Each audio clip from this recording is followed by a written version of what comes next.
Hello viewers, Assalamu alaikum. Welcome back another new video. তো আজকে আমি চলে এসেছি একটা ভাইরাল রেসিপি নিয়ে, যেটা নাকি সবাই ইদানিং করতেছে। এত রোদের তাপ দেখতেই পাচ্ছেন। আজকে ছিল হচ্ছে 39 ডিগ্রি। তো আমি ভাবলাম সবার মতো আমিও ডিম ভেজে ফেলি রোদের তাপে। তো আমি আসলে ডিম ভাজার জন্য তাড়াতাড়ি করে একটা ডিম, লবণ আর খরচুর নিয়ে নিয়েছি।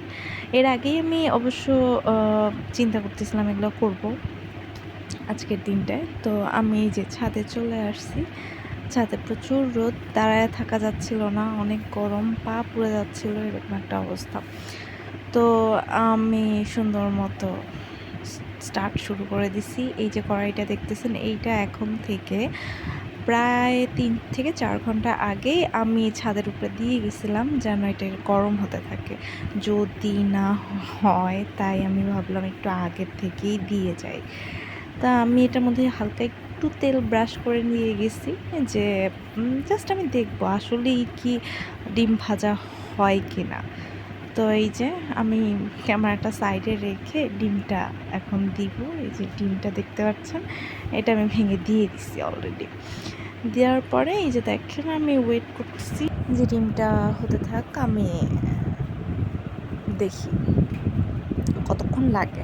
তো ডিমটা আমি দিয়ে আস্তে করে আমার ইস্তেটে কিছু গাছ ছিল, সেই গাছগুলো পরিদর্শনে নিলাম।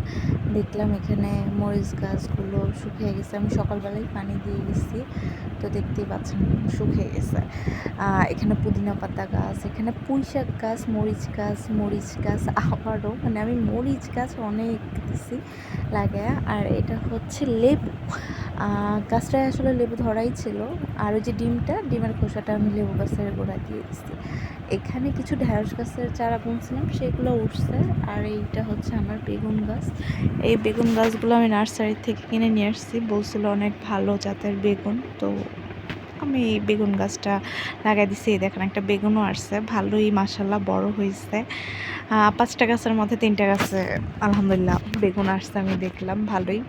এই যে এখানে আরও 2টা পুঁইশাক গাছ ছিল। গাছগুলো আসলে রোদে আগের দিনই আমি বিকালে লাগিয়েছিলাম, তো তো একদম চলে যাচ্ছিল রোদের এত তাপ।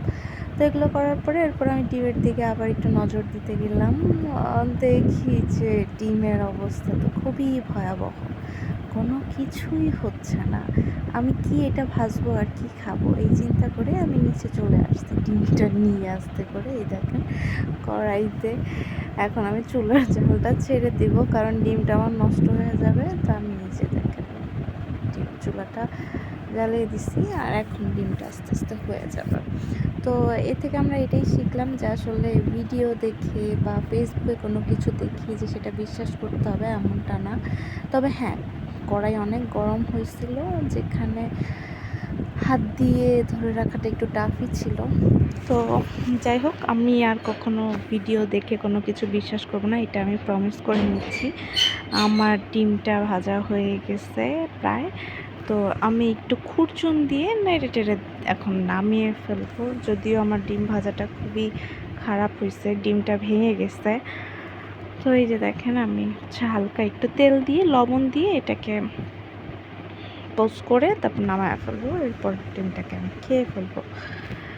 যাই হোক, তো আমার ডিম ভাজি প্রায় শেষের দিকে মনে হচ্ছে। আর এই তো, সবাইকে আমি এটাই বলবো, হুজুকে কখনো কারো কথা বিশ্বাস করতে হয় না। সো সবাই ভালো থাকবেন। এই যে আমি এখন ডিমটাকে নিয়ে খাবো।